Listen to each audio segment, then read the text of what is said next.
Did you know that over 45,000 people in urbanized cities died this year due to natural and man-made disasters? Over the years, there have been an enormous increase in air pollution and natural disasters in urbanized cities. This can be a problem because of how high the slum dweller rates are, rapid levels of energy consumption, and air pollution. Many urbanized cities are now more vulnerable to overpopulation. If we were to build more, it could cause human, economic, and social losses.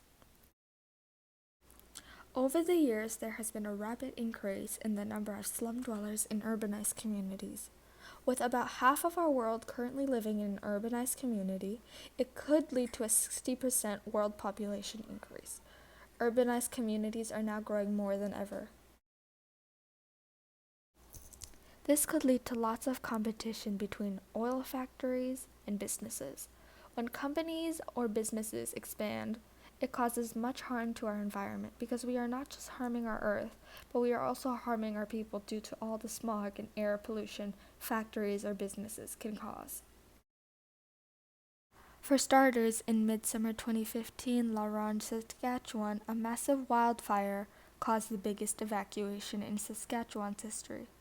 About 13,000 people had to evacuate their homes and be transported to governmental safe houses and shelters until the fire was contained.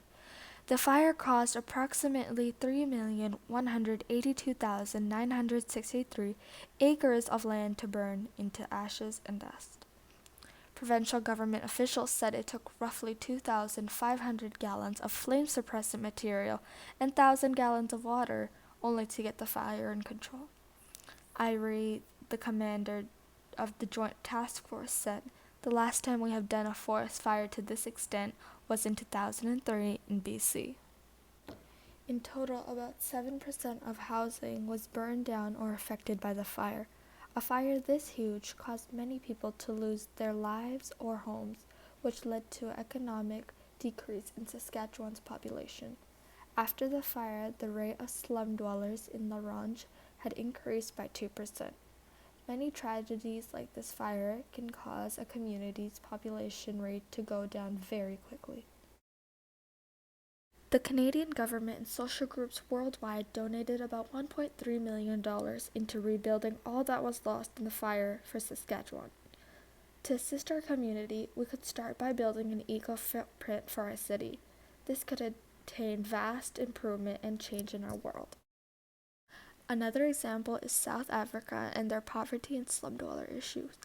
South Africa is one of the most known countries for poverty and slum dwellers. About 86% of low-income families make less than $5 a day. It is impossible to afford any food or clothing with that amount of money. South Africa is also a very populated country, making it harder for other families to find food or shelter.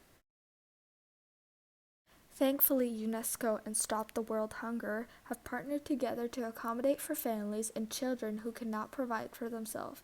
They are also trying to ensure that there are many shelters and homes available for families to stay in without having to pay anything.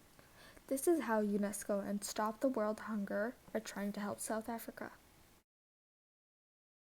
Many different actions are being made to help those without a home, food, shelter, or etc. There are so many ways you could make a change just from home. Change could be made all around us because there is always something we could improve. You can go from just making a quick phone call to ask if your streets are safe to starting a campaign to help those without a home. There is always a way to make a change, so never doubt whatever solution you think could help your economy. Every detail could make a huge difference.